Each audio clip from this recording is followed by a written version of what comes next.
Imagine walking into a place where the tables glistened with polished oak, where wealthy men leaned back in leather chairs, and where the walls held no mirrors, because mirrors might reveal the truth. On the menu, the dishes had elegant names, coded in French, subtle enough that only those initiated into the circle would understand. To the unknowing, it was a boutique dining club in Virginia's old money district. To the insiders, it was the stage for one of America's most sinister feasts. If you dare to face the truth behind this story, hit that subscribe button now and press the bell icon, because the next revelation should reach you before anyone else. 147 children, not names, not faces, just numbers, like entries on an unmarked ledger. They called them the table, as if stripping away humanity could absolve the act. Some say the children were orphans, others that they were purchased through institutions designed to protect them. You were never supposed to know this, but patterns surface always, when whispers accumulate into shadows and shadows stretch into full darkness. The restaurant was not just a place, it was a mask. Behind its respectable facade, powerful men and women sat together, consuming not only flesh, but the idea that they were untouchable. Every bite was a ritual of control, a declaration of dominance over the powerless. And the waitstaff? They weren't just serving food, they were serving silence.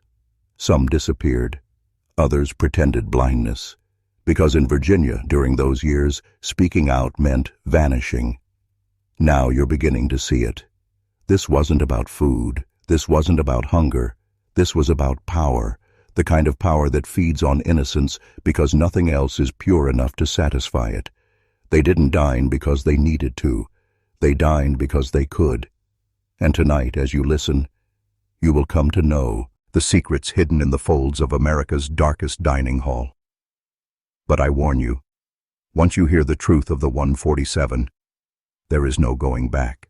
The story of Virginia's darkest restaurant begins, as all forbidden truths do, with the illusion of normalcy. To the casual eye, it was simply another high society dining room tucked away in the old heart of Richmond, where politicians, lawyers, and businessmen gathered under the guise of exclusivity. It was never advertised, never marked on maps, never photographed in the papers. You only knew it if someone brought you inside, and no one was brought inside unless their loyalty had been tested. The entrance was hidden behind a crumbling brick facade, a door with no sign, where a single brass knocker told the doorman whether you were guest or intruder. Beyond that threshold, the atmosphere shifted into something ancient, ritualistic. Heavy velvet curtains drowned the light, and every table glowed beneath a single candle, as if each flame were a witness to what unfolded. At first glance, the menu appeared refined, written in the language of European cuisine, dishes so elaborate that most wouldn't question their origins. But beneath the flourishes, beneath the flower dusting of secrecy, there were symbols and words that insiders knew. References not to animals, but to ages, stages of life. Innocence turned into delicacy. The staff moved quietly, their eyes down, their hands practiced. They did not speak to guests unless spoken to. It was said they were bound by contracts and threats, some even imported from faraway countries, so they would never dare whisper a word back home. But the truth could not stay sealed forever. Rumors spread among locals who noticed that the same powerful cars pulled up night after night, that children from nearby orphanages and hospitals began vanishing without explanation, and that even when questions were raised, the authorities looked the other way. Because the men at the tables were not just diners, they were the authorities. They were the ones who signed laws, funded campaigns, and built institutions meant to protect the very children being consumed. And so the cycle fed on itself. The more they dined, the more untouchable they felt, and the more untouchable they became, the deeper their appetites grew. But numbers don't lie, and numbers leave trails. 147. That figure appeared again and again in obscure ledgers, in whispered testimonies, in hidden notes from terrified staff. 147 children catalogued like commodities, stripped of name and story, reduced to entries on a menu no one dared read aloud. And it is here, staring into that abyss, that you must ask yourself, how deep does the rot go? And how many more tables like this remain hidden in plain sight? The deeper you look into the heart of that dining hall, the clearer it becomes that what unfolded there was not random depravity, but carefully orchestrated ritual, the type of performance that powerful men have practiced for centuries under different names, cloaked in different disguises, yet always with the same intent, to devour innocence as proof that they themselves were above the boundaries of morality, law, or even God. This was not about nourishment. It was about inversion, about taking the very symbol of purity, children, and desecrating it as a show of supremacy, as if by destroying what is most sacred, they could write their own commandments into the fabric of reality. In the flickering candlelight, voices spoke in low tones, laughter rang hollow, toasts were raised to nothing more than cruelty disguised as sophistication. The clinking of crystal glasses was a symphony of domination, each sound echoing through the dim chamber like a declaration. We decide what is allowed. We decide what is truth. We decide who lives and who is consumed. And yet, woven into the ritual was a psychological trap.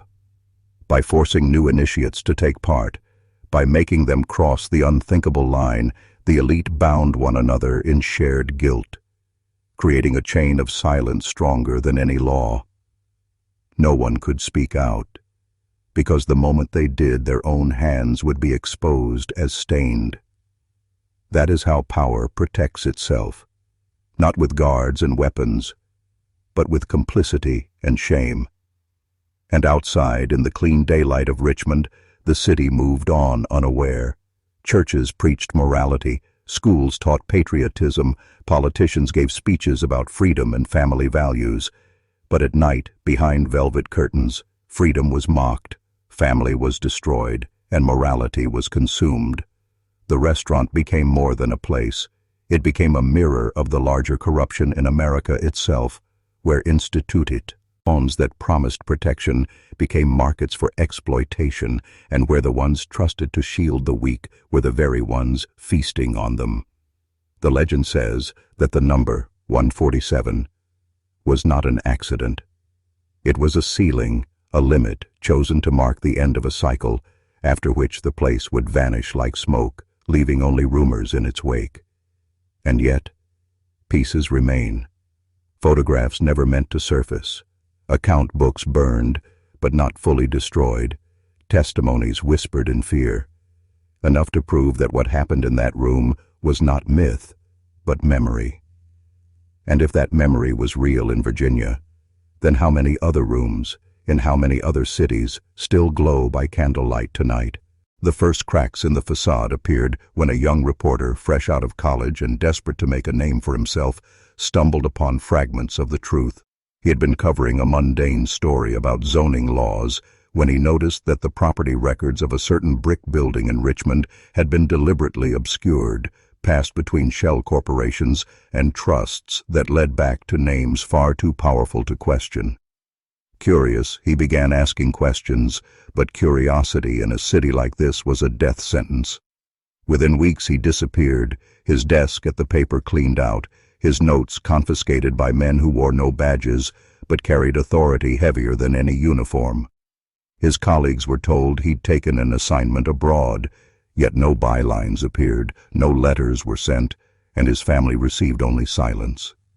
He was the first whisperer swallowed by the dark, but not the last.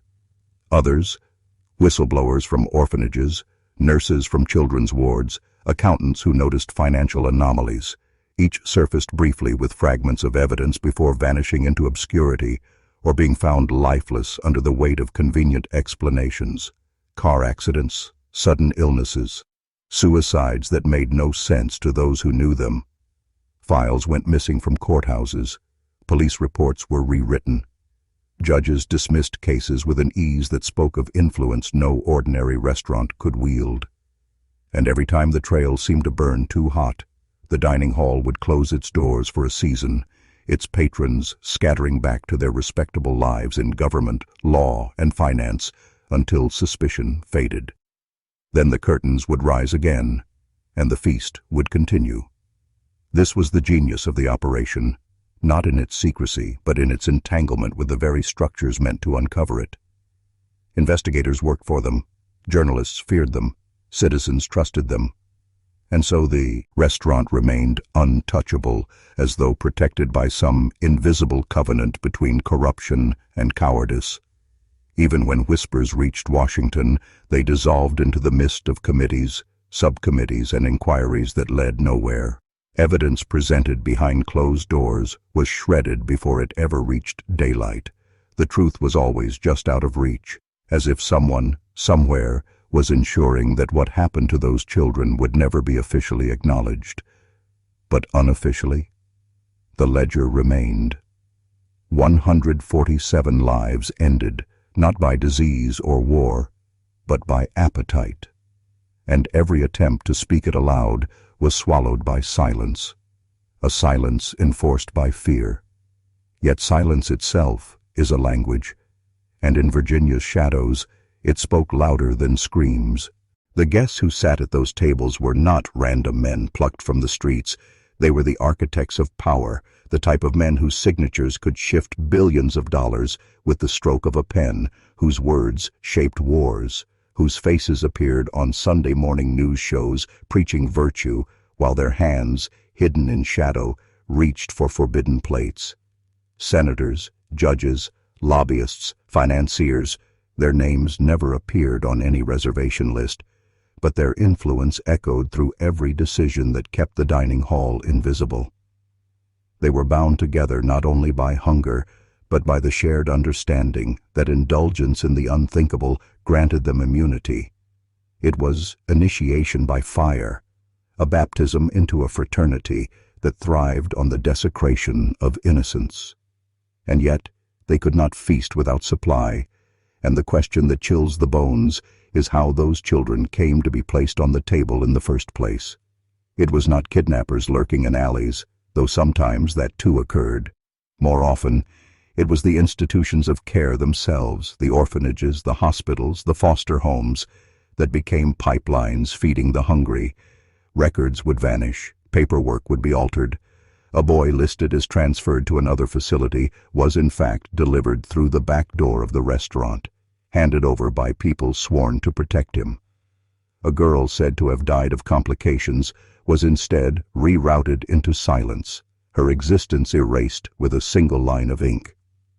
The corruption was systemic, refined, designed to ensure that when parents asked questions, when neighbors wondered aloud, the answers appeared official, reasonable, unremarkable. And for the wealthy patrons, this bureaucratic camouflage meant their appetites could be indulged without interruption, their rituals protected by the very systems the rest of society trusted.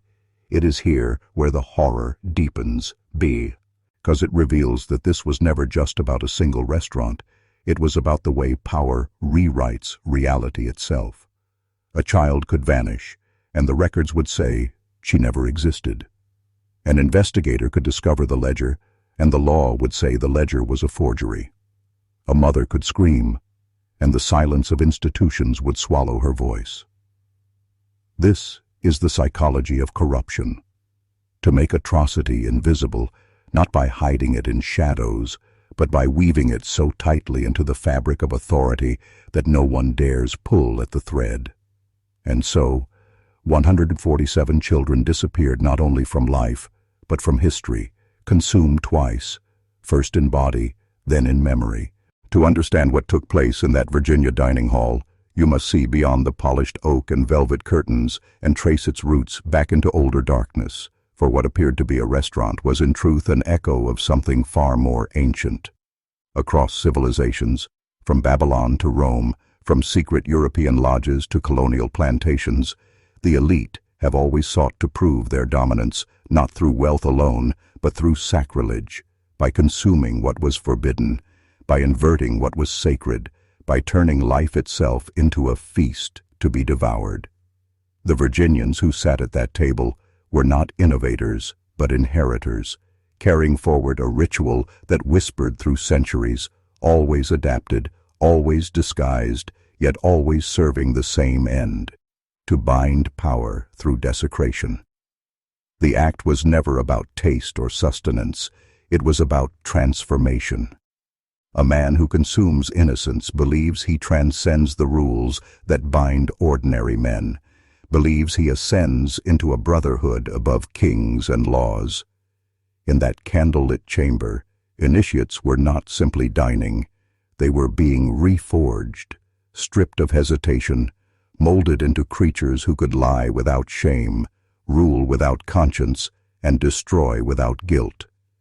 Every detail of the ritual reinforced the psychology: the coded menu that only insiders could read, the silence of staff that reminded them of their godlike untouchability, the careful pacing of courses as if each plate was a step deeper into initiation.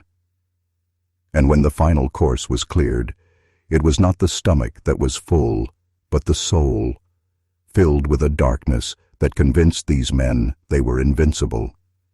That is the true power of ritual, not the act itself, but the way the act rewires the mind. Once a man has crossed that line, once he has consumed what cannot be spoken aloud, he can never return to who he was before. He is owned by the circle, bound by secrecy, blackmail, and hunger. And this is how the dining hall in Virginia secured its permanence, by transforming its patrons into accomplices whose silence was guaranteed not by threat, but by their own shame. This is why no one betrayed the table, why no one exposed the truth, why every investigation collapsed. Because every man who left that room left with a new identity, one tied forever to what he had consumed. And once a man has tasted that darkness, he belongs to it. The coded language of the menu was itself a kind of spell, a barrier separating the uninitiated from the damned. Written in elegant French and Latin, it disguised horror beneath refinement, turning atrocities into delicacies that could be spoken aloud without suspicion. Petite lueur did not mean a light soufflé. It meant a child younger than 7. La douce nuit was not a dessert of sugar and cream. It was the flesh of a girl taken in her sleep. The decor reinforced this hidden code. Stained glass panels depicting scenes from myths where gods devoured their children, golden cutlery shaped in patterns that only secret societies would recognize, and an absence of mirrors anywhere in the establishment, as though reflection itself was forbidden, as though the act of looking into one's own eyes might shatter the illusion of sophistication and reveal the predator beneath. Even the staff were forced into the performance. Each wore black, with no insignia, their uniforms designed to erase individuality, their mouths closed under threat of annihilation. The servers were told that if they so much as described the menu to an outsider, their families would disappear in the same way as the children.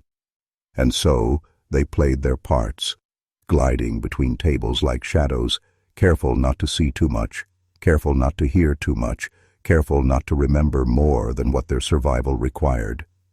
This is how the control system functioned, not only through fear, but through complicity. Everyone was trapped in a web of knowledge too dangerous to speak. The patrons dined, convinced their acts made them gods. The staff served, convinced silence was the only way to live. And the city outside moved forward, oblivious, its institutions protecting the facade because the men inside were the same ones funding elections, appointing judges, and controlling the courts. Nothing about this was accidental, and the design of the room, the language of the menu, the silence of the staff, and the weight of the secrets were all part of the ritual, binding every participant into a collective lie that could never be unraveled without destroying them all. And that is the darkest truth. The dining hall did not simply feed on children. It fed on silence.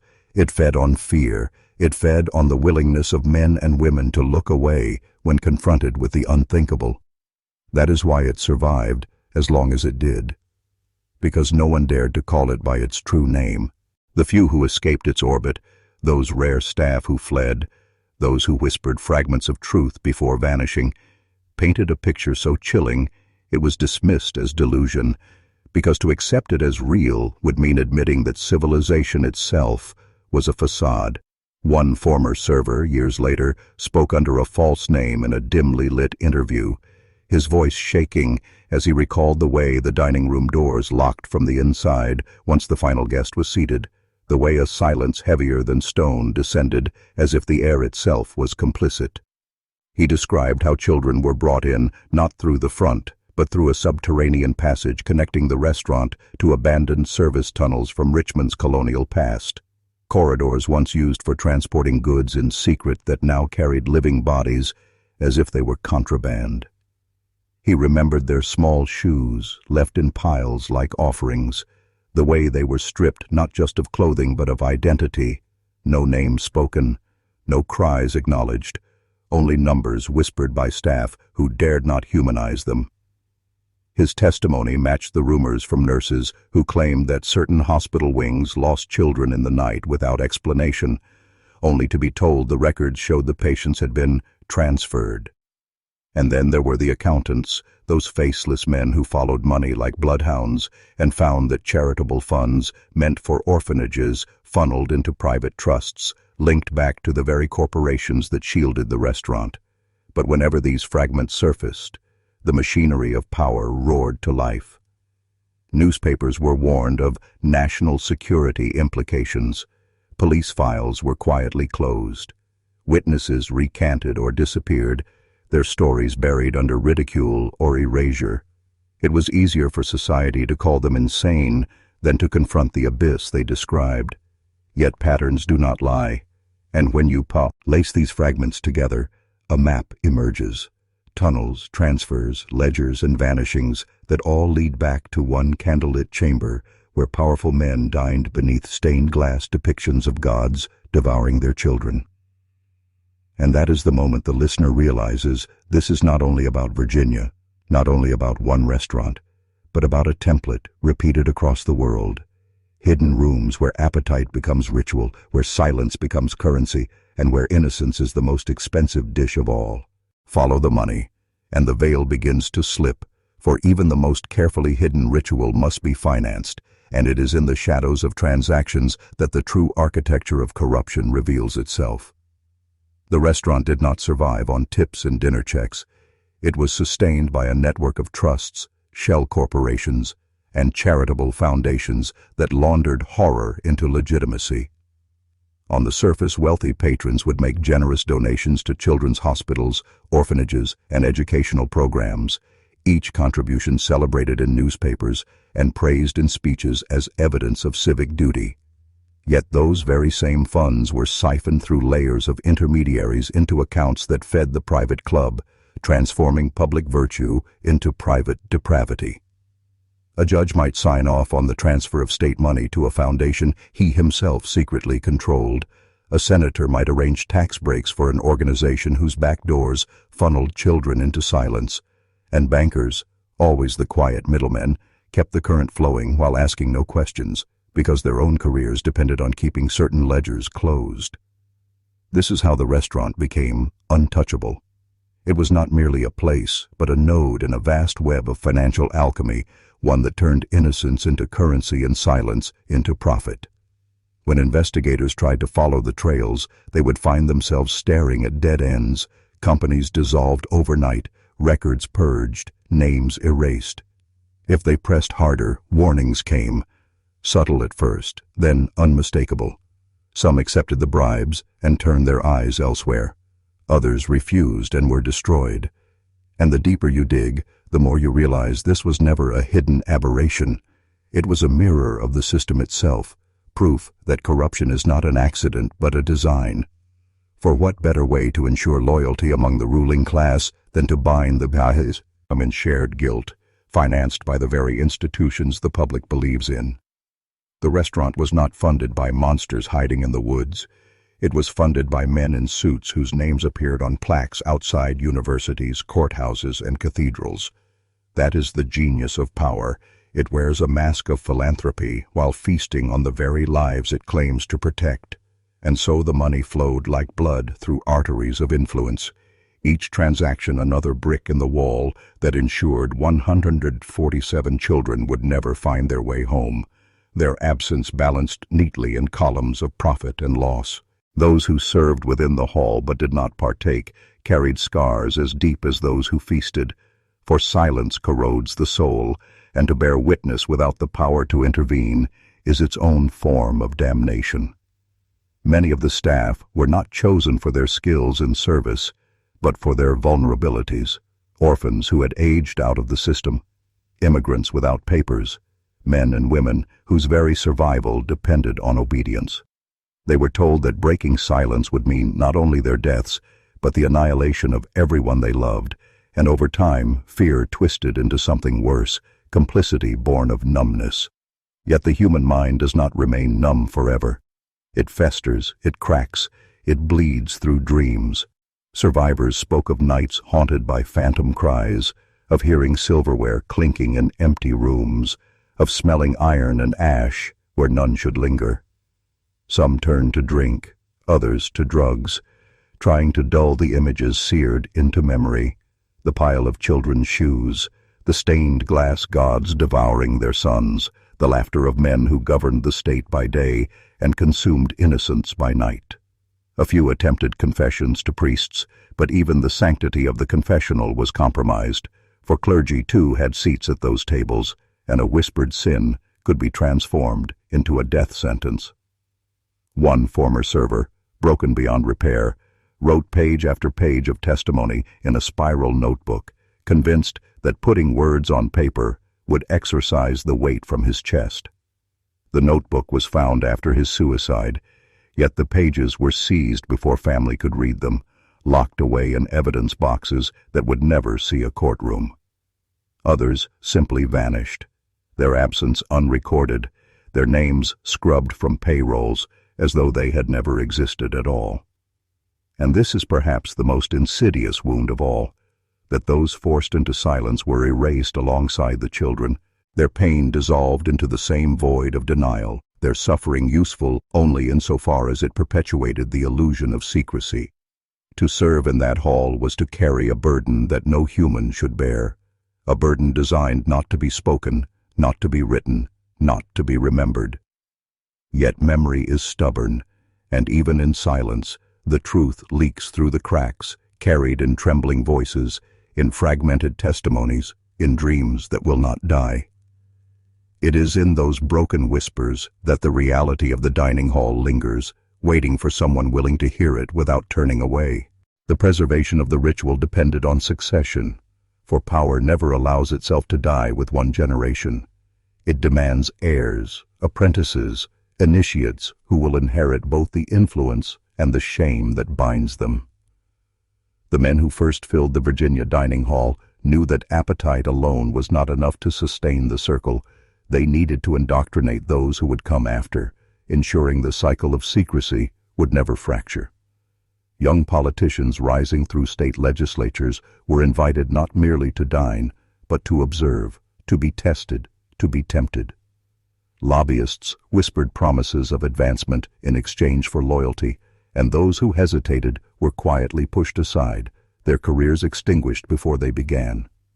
But those who accepted an invitation to the feast were marked forever, because once they had crossed the threshold and witnessed the unthinkable, silence was no longer optional. It was mandatory, enforced by the weight of complicity. Some initiates began as observers, told the final course was reserved only for the truly faithful, yet the pressure was relentless, and refusal was seen as weakness. Soon enough, ambition eroded hesitation, and participation became proof of belonging. In this way, the dining hall became not only a chamber of horror, but a crucible of power, forging successors who were bound by their own shame as much as by their ambition. The ritual was less about appetite than about ownership.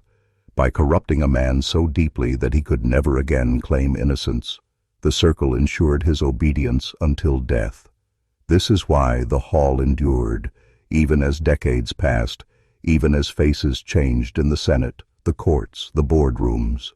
Each generation was carefully cultivated, drawn into a secret fraternity where advancement was purchased not with merit but with silence, not with loyalty to the public, but with loyalty to the table inheritance. He then was not just financial or political but moral, a generational transmission of corruption, binding fathers to sons, mentors to protégés, so that the hunger of the few could always be fed, and the cycle would remain unbroken. The Virginia dining hall was never an anomaly, but a node, one chamber in a lattice of hidden feasting rooms that stretched far beyond state lines, each designed with its own language of symbols, yet all serving the same hunger. Whispers trace similar establishments in New York, concealed within private clubs where the marble floors were polished by generations of servants who never spoke. In Los Angeles, disguised as avant-garde art spaces where the grotesque masqueraded as performance. In London, beneath centuries-old gentlemen's clubs where portraits of statesmen watched silently as rituals unfolded. And in Rome, buried in the catacombs of repurposed villas where the act took on the aura of ancient sacrifice. Each hall bore its own signature decor, but their structural function was identical: to lure the ambitious, to compromise them, to seal their loyalty through desecration. The networks connected not only geographically, but financially, with money flowing seamlessly across borders through banks that specialized in obscuring origins, through foundations whose missions were praised in daylight while their ledgers bled red in candlelight. The movement of children mirrored the movement of capital, a transnational trade where innocence was stripped of nationality, reduced to pure commodity. Investigators who stumbled upon one hall inevitably found faint trails leading to others, though never enough to form a case, because each system was fortified by the same principle: that silence is the most valuable currency in the world. And in that silence, the halls multiplied, adapting to eras, adopting new disguises, but always anchored in the same ancient logic. That power is best maintained not by wealth alone, but by binding the powerful in shared guilt, too heavy to ever be confessed. To understand Virginia is to understand that it was not an exception, but a reflection, one piece of a global architecture that ensures the feast never ends. The rituals themselves were designed not merely as acts of consumption, but as ceremonies of binding, elaborate performances that transformed crime into sacrament and appetite into allegiance. Every gesture, every object, every word uttered in those halls carried symbolic weight, encoding loyalty in a language only the initiated could fully understand. Candles were always arranged in specific numbers, often 13, a deliberate mockery of the Last Supper, inverting the sacred into the profane. Chalices passed between patrons were inscribed with sigils traced back to European secret societies, their designs blending pagan glyphs with ecclesiastical ornamentation so that the very vessel of drinking carried the paradox of blasphemy and worship. Initiates were made to participate in silent oaths, reciting not aloud, but in thought, synchronizing gestures as a means of demonstrating submission to the unseen order that bound them. Even the act of dining was choreographed, with pauses at precise intervals, courses served in a progression meant to mirror stages of death and rebirth, conditioning the participants to see themselves as leaving behind their old selves and being reborn as members of a higher fraternity. Symbols of predation and inversion were everywhere: the stained glass depictions of gods devouring children, the silver cutlery shaped like serpents swallowing their tails, the floor mosaics resembling labyrinths meant to suggest there was no exit once one entered. These symbols were not ornamental, but functional, embedding themselves into the subconscious of every guest, reinforcing that what they did was not simply indulgence, but initiation into something timeless, something older than law, older than morality, something that granted them immunity because it placed them outside the reach of ordinary man. It was not just about secrecy, it was about transformation, ensuring that once a man dined in that hall, he could never again walk in daylight without carrying the shadow of what he had become. The ritual was the glue of the brotherhood, and it was through these repeated, codified acts that generations of men were forged into instruments of silence, guardians of a tradition too terrible to admit, yet too powerful to abandon. Those who tried to pull back the curtain rarely survived with their reputations, let alone their lives, intact, for the network's first line of defense was not violence, but ridicule, and its second was erasure. Journalists who stumbled too close to the truth found their careers collapsing overnight, editors suddenly spiking stories without explanation, publishers warning of libel suits backed by law firms with endless resources, anonymous sources retracting their statements after late-night visits from men in dark cars. One reporter in the late 1980s compiled a dossier linking the Virginia Hall to financial irregularities in a statewide children's foundation. But before he could publish, his home was raided under the pretense of a narcotics investigation.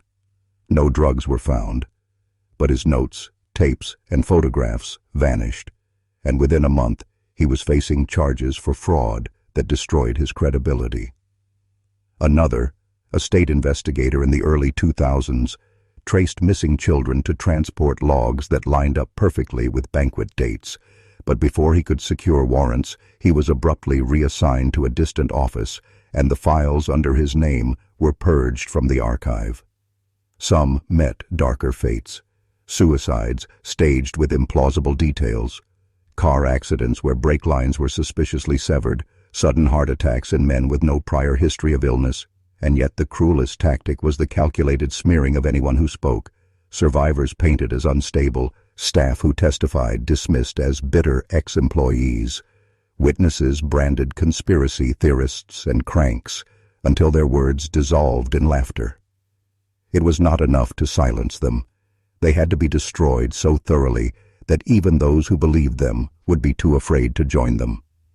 This is how the truth was kept underground, not by hiding it perfectly, but by ensuring that anyone who uncovered it would be so discredited, so broken, that their revelations would become warnings to others never to try.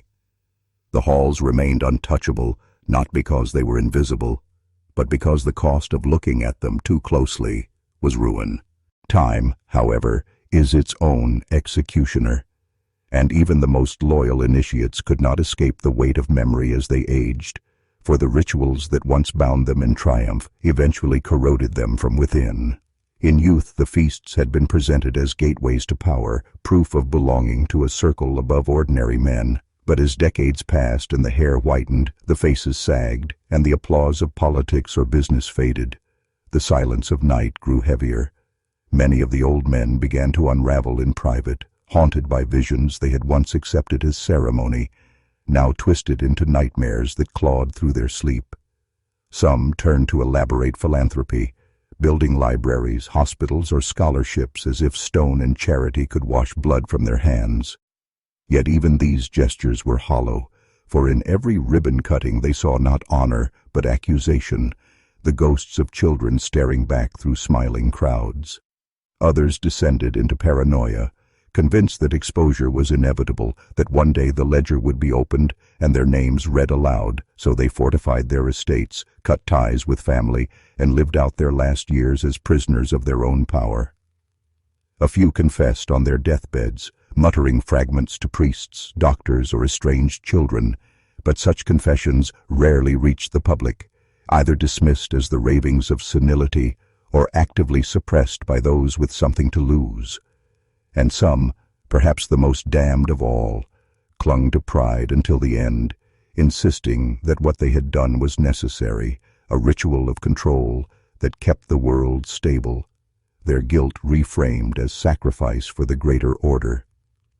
But the body betrays what the lips refuse, and many went to the grave shaking, restless, consumed by shadows they could no longer suppress. The Brotherhood had promised them immortality of influence, yet what it delivered was a slow, corrosive decay of the mind and soul, proving that no matter how strong the walls of secrecy, there is no architecture sturdy enough to contain the echo of a scream. Yet while the old men withered beneath the weight of their secrets, the survivors, or rather, those left in the wake of what could not be spoken, carried their own scars forward into generations that followed, their pain etched into bloodlines like an inheritance of silence. The children who vanished did not vanish cleanly. They left behind mothers who never stopped setting plates at empty tables, fathers who spent decades staring at roadways for a glimpse of a familiar face, siblings who grew up believing that love was a fragile thing that could be stolen at any moment.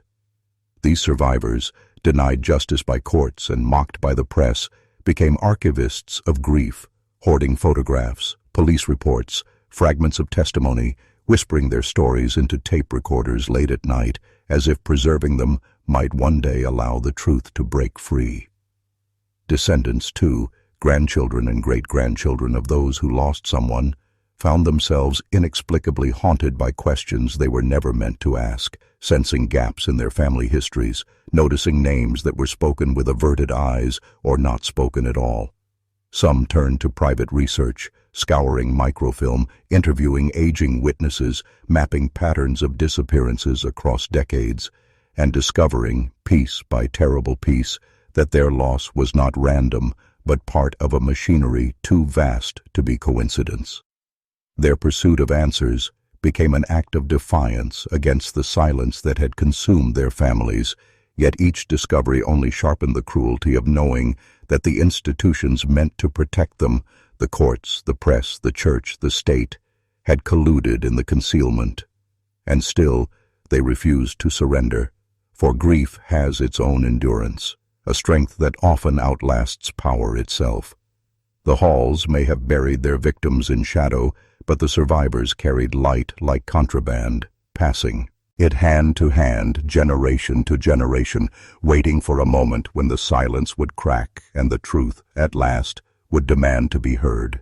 In the digital age, the halls did not disappear but adapted, their marble and stained glass giving way to private estates, offshore retreats, encrypted forums, and shadowed corners of the internet where initiation no longer required velvet curtains or candlelit rituals but could be orchestrated through screens and coded exchanges. The architecture of secrecy migrated seamlessly into data, where invitations arrived not on embossed stationery but through secure channels disguised as corporate communications, and feasts were coordinated with the precision of financial trades hidden among the noise of global transactions. Surveillance, once a threat, became a weapon, for the same technologies that could expose were repurposed to monitor loyalty, track dissent, and ensure that no initiate ever strayed from the fold. Rituals were filmed, not as trophies, but as leverage, encrypted archives of degradation stored in vaults of servers scattered across continents, guaranteeing obedience through the certainty that exposure would annihilate not only careers, but entire legacies. Even recruitment changed, shifting from whispered promises in smoky back rooms to algorithmic targeting, the identification of rising figures whose appetites or vulnerabilities could be cultivated and then bound. The digital hall was less a place than a network, diffuse and borderless, capable of reconstituting itself anywhere, yet still animated by the same ancient hunger and the same binding principle: complicity as currency. And though the forms had changed, the essence remained untouched, for whether beneath chandeliers or behind screens, the ritual still fed on silence, still thrived on fear, still promised power in exchange for corruption so deep it could never be undone. The feast endured, not as an artifact of the past, but as a machine evolving with the times, always one step ahead of those who sought to drag it into the light. Memory became the one weapon the halls could never fully extinguish, for even as servers encrypted obedience and digital vaults imprisoned the damned, the fragile persistence of human testimony continued to flicker in the dark, resisting erasure. Survivors and descendants, armed with nothing but fragments of stories, became custodians of truths too heavy for courts and too raw for headlines, weaving oral histories that slipped past the firewalls of silence, embedding themselves in community gatherings, whispered prayers, and late-night conversations where no cameras intruded. Each retelling, however fractured, was an act of defiance, for to speak was to deny the network its greatest victory, the total obliteration of memory.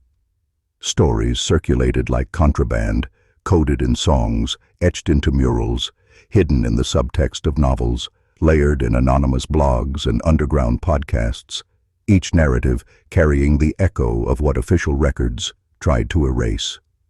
And in this way the dead were kept alive, not as statistics buried in government reports, but as presences that haunted every attempt at closure. The halls thrived on secrecy, yet secrecy depended on amnesia, and the stubborn persistence of memory was its undoing, because memory made the silence fragile.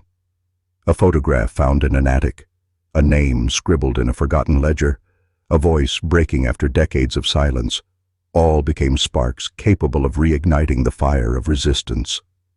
Though institutions dismissed them as folklore, conspiracy, or delusion, the stories endured precisely because they were passed in human voices, immune to deletion, resistant to control.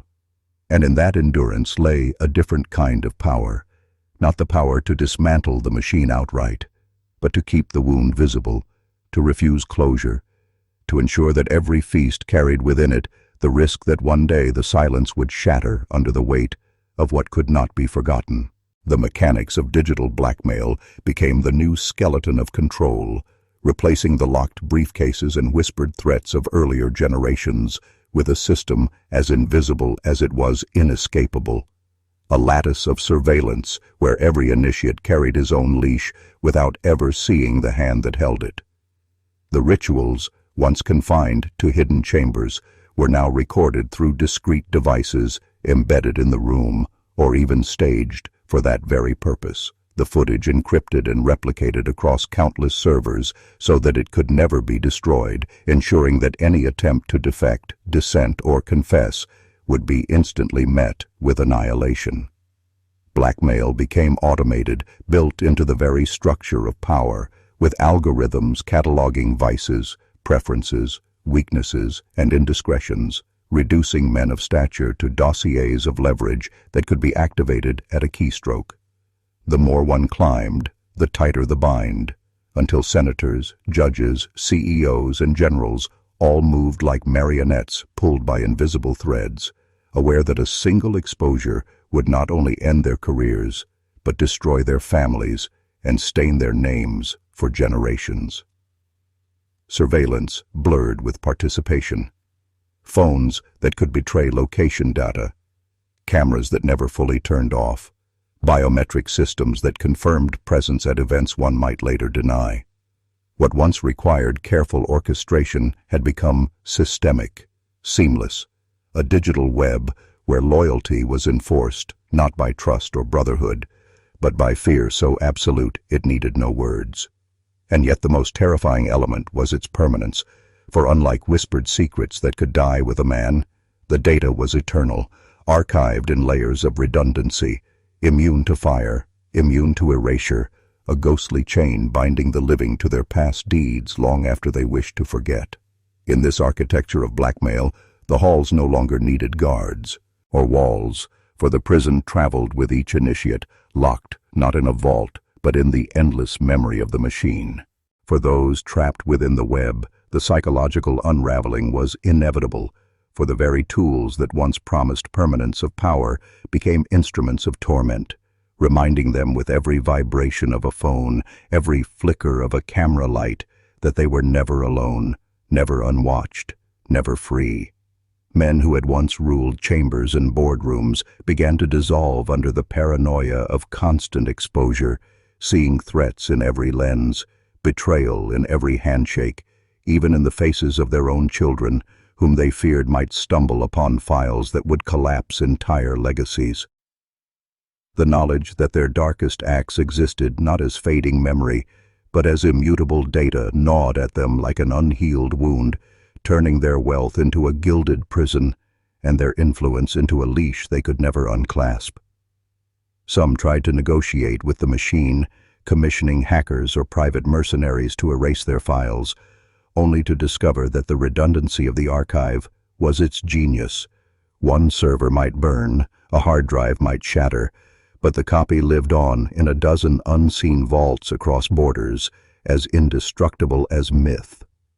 The despair metastasized into illness, insomnia that hollowed them out, addictions that dulled the anxiety but quickened the decay, strokes and heart attacks that arrived decades earlier than nature intended, the body manifesting what the conscience refused to speak. In their isolation, many became grotesque parodies of themselves, hoarding wealth they could no longer enjoy, fortifying estates they never left, rehearsing speeches of innocence that no one ever asked them to give. They had joined the feast believing they would dine forever, but instead they found themselves gnawed upon by the very system they had helped sustain, each day an echo of the same sentence, that their power was never theirs, only borrowed. And the true master was the silence they could not break. It was in the cracks of this unraveling that resistance began to take form, not through a single heroic act, but through the slow accumulation of whispers, fragments, and leaks that slipped past the machinery of control, each one a spark that refused to die. Whistleblowers, some former staff, some disillusioned initiates themselves, began to smuggle evidence into the open. Photographs, ledgers, recordings, often anonymously, sometimes at the cost of their lives, but always with the conviction that silence could not be allowed to reign unbroken. Survivors, long dismissed as unstable or conspiratorial, found in these leaks a vindication that hardened into resolve, and their scattered voices began to coalesce into movements, survivor-led coalitions, that refused to let memory be privatized or buried. The Internet, once the network's most powerful tool of surveillance, became a double-edged weapon. For the same technologies that archived blackmail also allowed fragments of truth to surface where they could no longer be wholly erased.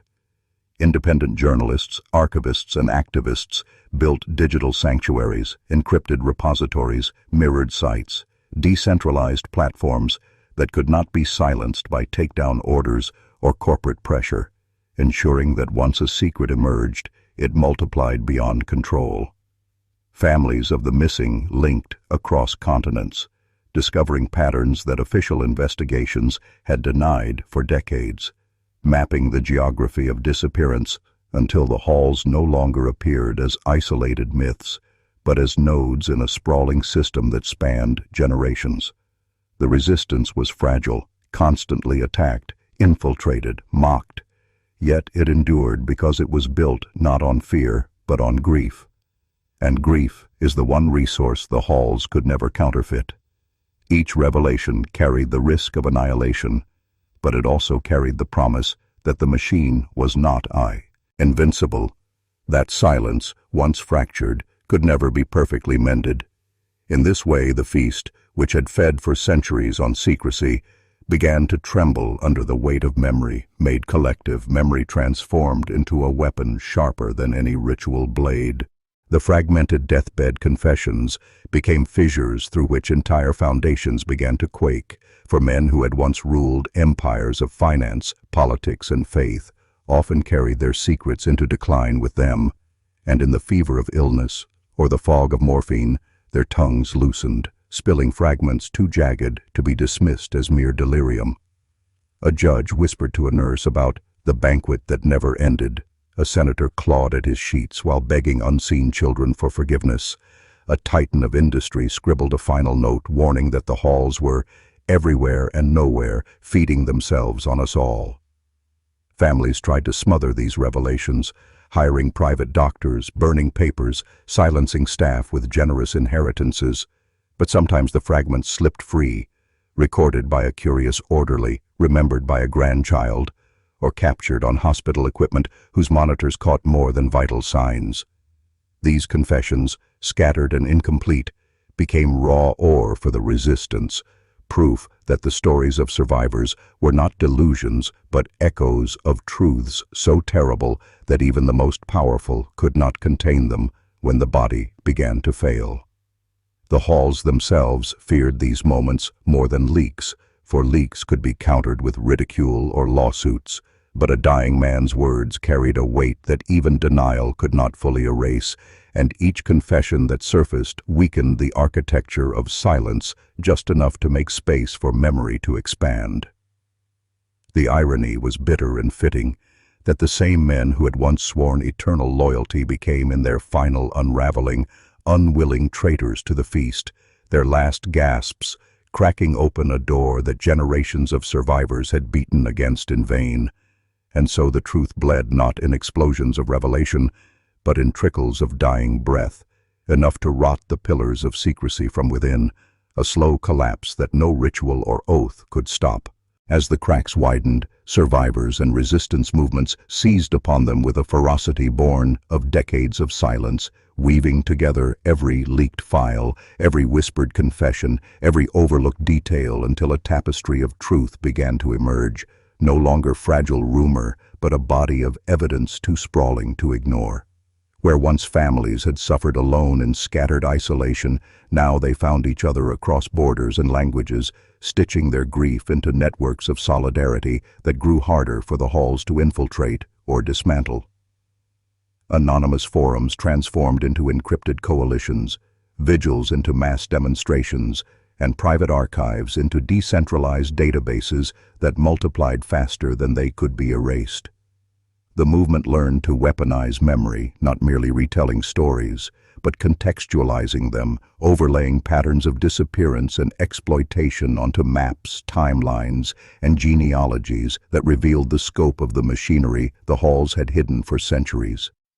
Journalists who once mocked survivors now found themselves unable to deny the growing weight of corroboration, and some even risked their lives to amplify what the resistance uncovered, smuggling stories into mainstream outlets where public outrage could no longer be suppressed by convenient distractions. The momentum swelled not as a single explosion, but as an unrelenting tide, each wave stronger than the last, until even politicians who had once feasted in the halls began to sense that the balance of power was shifting, that the old methods of intimidation and blackmail were insufficient against a populace no longer content with silence. For the first time in generations, the halls were not feared as untouchable fortresses, but seen as crumbling monuments to cruelty, and the survivors, long dismissed as broken, stood revealed as the architects of resistance, bearing the light that turned secrecy into spectacle and spectacle into shame. The halls themselves began to decay, not only in the literal sense of abandoned estates with leaking roofs and cracked marble, but in the symbolic unraveling of their grandeur, the aura of untouchable power that once made them seem eternal dissolving under the relentless light of exposure. Where chandeliers once glowed above velvet-draped feasts, dust gathered and mold spread, as owners quietly sold off properties or left them to rot, fearful that investigators or trespassers might uncover what had been buried beneath the gilded surfaces. The architecture that had once embodied authority now appeared grotesque, its carvings and frescoes more mausoleum than palace, haunted not by reverence but by whispers of what had transpired within. Digital spaces, too, cracked under the same corrosion. Private servers compromised, secret forums infiltrated, encrypted archives mirrored by those who had once been allies, but now feared being dragged down with the collapsing order. Even the rituals themselves lost their force, their once terrifying secrecy stripped of its mystique when exposed to the public as cruelty and farce, no longer symbols of power, but of sickness, no longer terrifying, but pathetic in their desperation. Survivors and activists filmed these ruins, streamed them, turned them into memorials and evidence, transforming what had been temples of silence into monuments of shame. The myth of invincibility was gone, replaced by the stench of rot, and the halls that had fed for centuries on silence now seemed less like fortresses than tombs awaiting their final collapse. In this disintegration lay both justice and warning, for though the walls crumbled, the memory of what they had housed remained alive, ensuring that even in ruin, the halls could never again conceal themselves behind beauty or power, They were revealed at last as carcasses of corruption, rotting in the open air.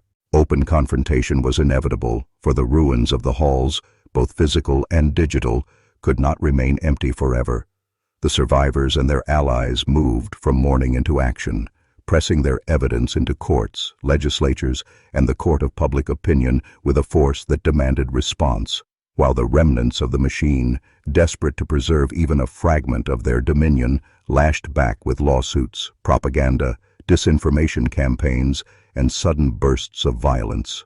Streets filled with demonstrations, candles held aloft beside projected images of the missing, while counter-movements funded by the halls tried to drown them out with cries of fabrication, conspiracy, and slander.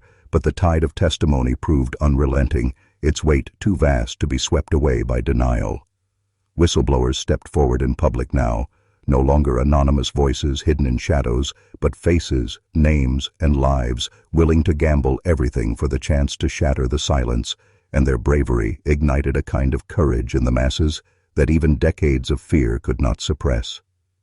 Investigations opened, raids were launched, archives seized, and though some evidence was conveniently lost in fires or technical failures, enough surfaced to put cracks into the highest levels of governance and industry.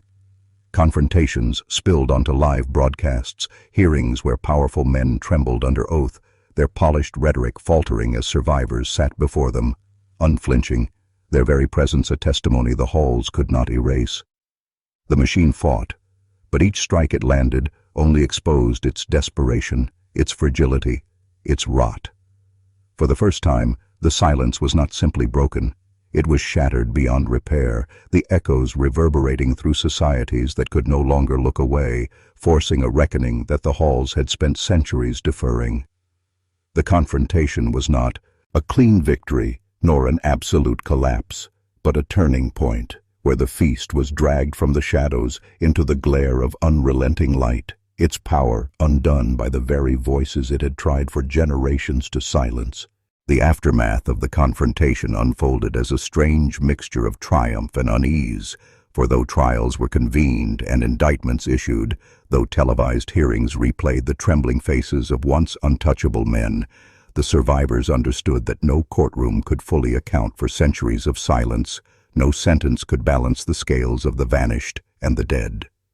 Memorials began to rise on the ruins of the halls, not in marble grandeur, but in raw honesty.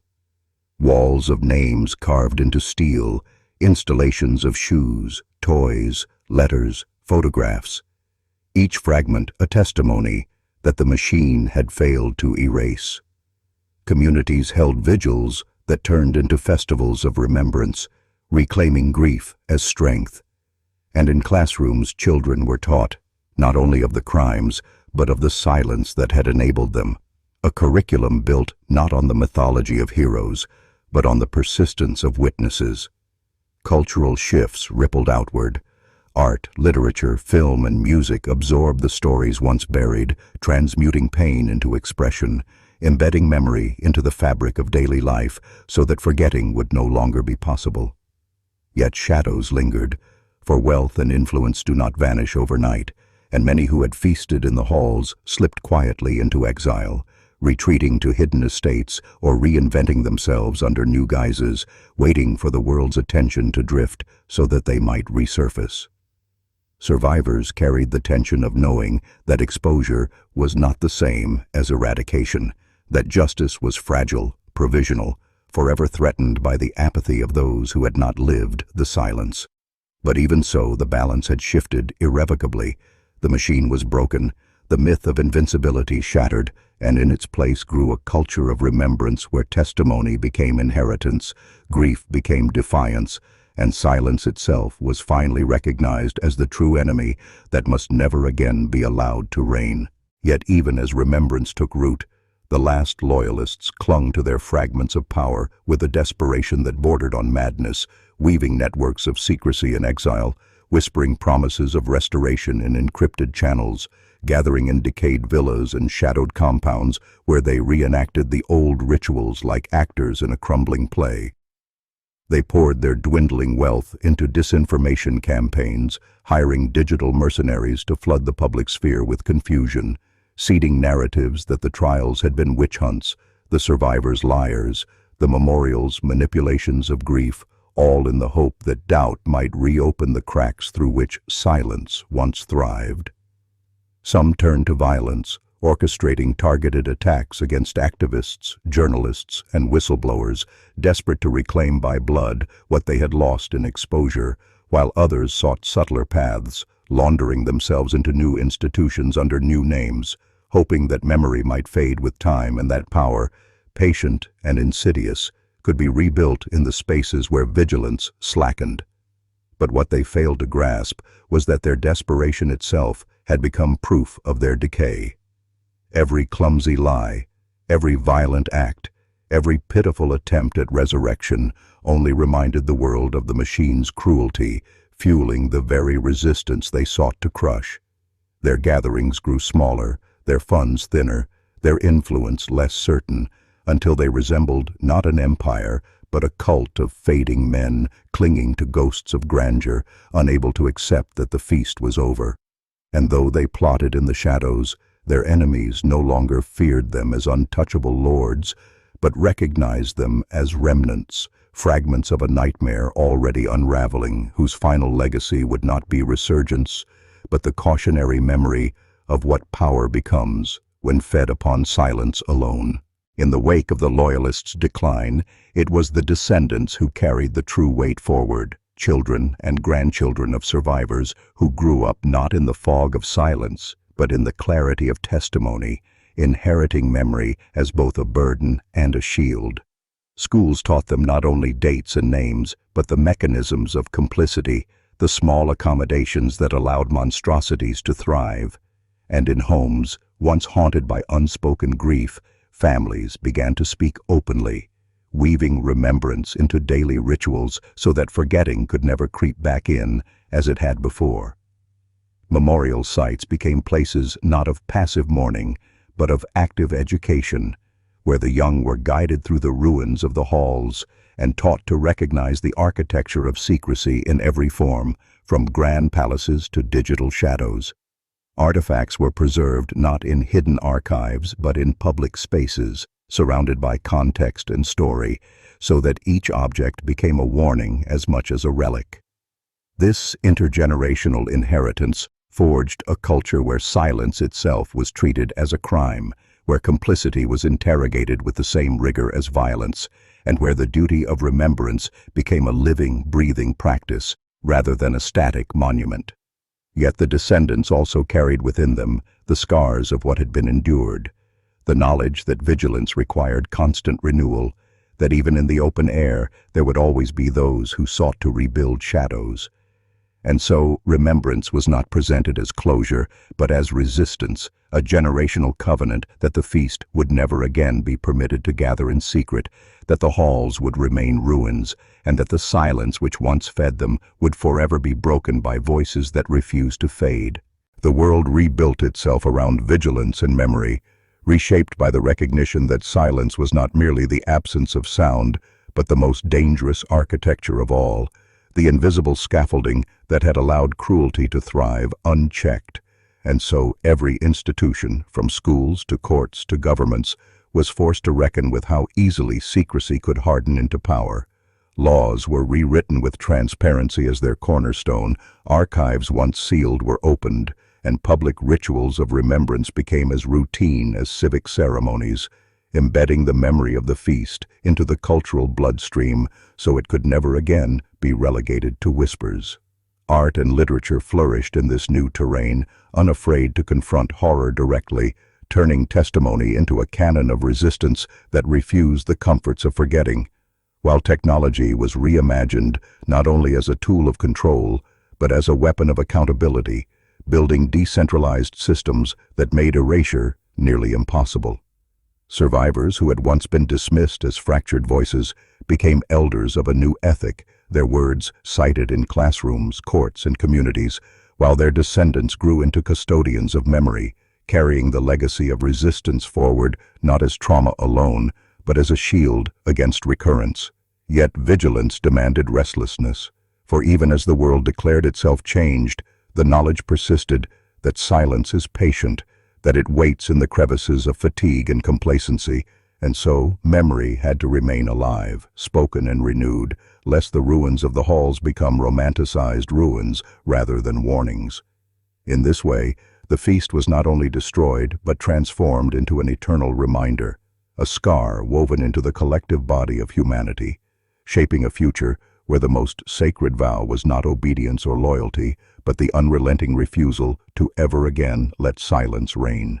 And yet, beneath the monuments and lessons, beneath the rituals of remembrance and the structures of vigilance, there lingered a shadow that could not be fully banished, a reminder whispered in the quiet hours that no victory is ever absolute, that silence does not die, but waits, patient as dust, ready to seep back in through cracks of weariness, indifference, or willful forgetting. The ruins of the halls stood as both proof and warning, their stones absorbing the footsteps of tourists, students, and mourners alike. But in the dark recesses where ivy crept and walls buckled, there was an unsettling stillness, as if the architecture itself remembered what it once contained and longed, in some mute way, to be filled again. Survivors grew old, their voices fading into recordings and texts, while their descendants carried the torch of vigilance with a fierceness tempered by distance, for memory, no matter how carefully preserved, is always at risk of softening, of becoming story rather than wound. And so the question lingered, unanswerable yet necessary. Would the future honor the covenant of remembrance, or would silence disguised as comfort, as distraction, as progress, find its way back into the heart of things? The feast was over, the machine broken, the halls in ruin. But history itself is a hall, endless and echoing, and somewhere in its shadowed corridors, silence waits, listening for the moment when voices falter, when watchfulness dims, when the doors might once again be opened. Time pressed forward, and with it came both the promise of vigilance and the inevitability of forgetting, for no generation can hold memory with the same sharpness as those who lived it, and already in certain corners the ruins of the halls were spoken of with a strange, almost romantic nostalgia, their grotesque histories blurred into allegory, their crimes diluted into cautionary tales that lacked the raw terror of truth. Academics argued over details.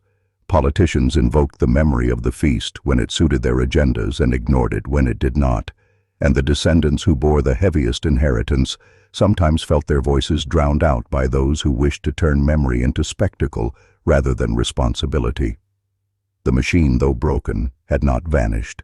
Fragments of its logic reappeared in new architectures of power, in secret deals and hidden wealth, in the casual cruelty of systems that thrived not on grandeur but on bureaucracy, quieter yet no less insidious.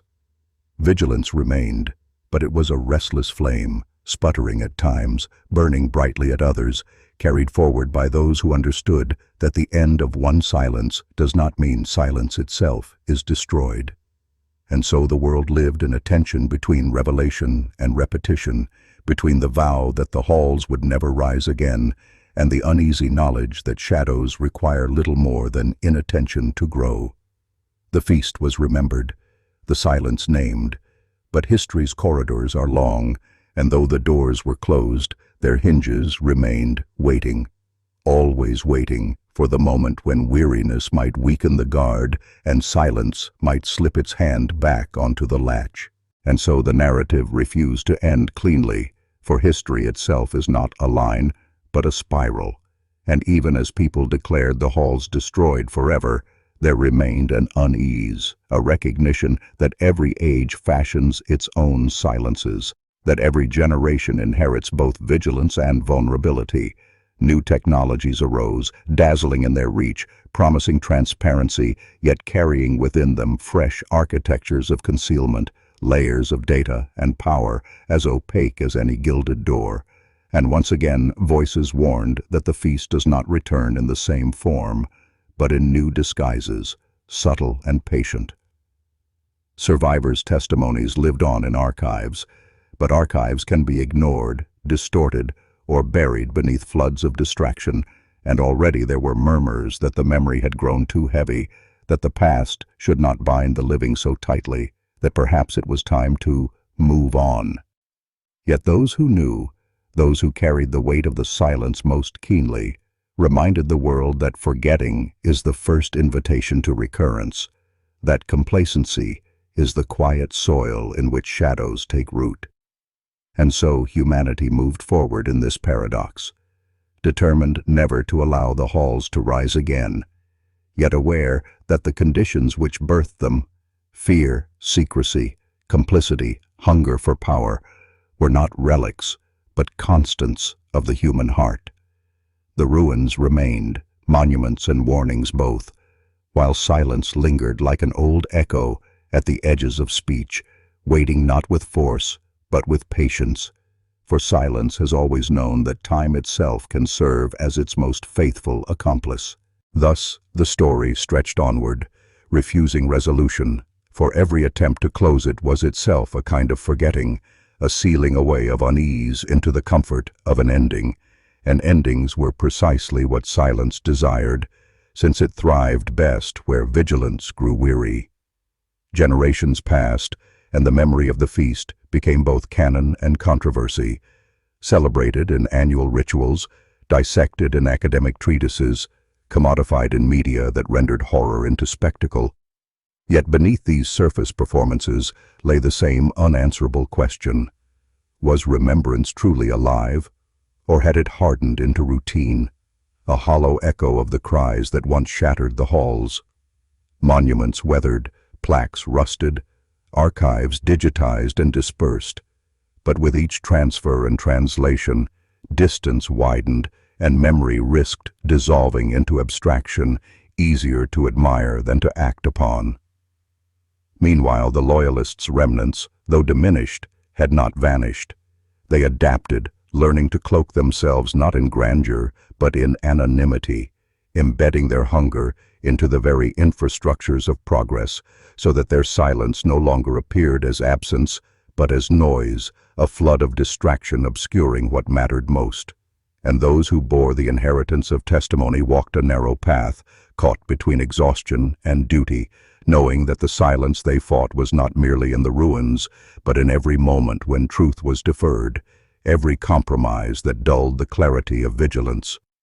In this way the feast, though gone, remained latent, not in a single place or structure, but as a possibility seeded into the fabric of human forgetting, waiting, always waiting, for the hour when memory faltered and silence could rise once more to set the tables of power.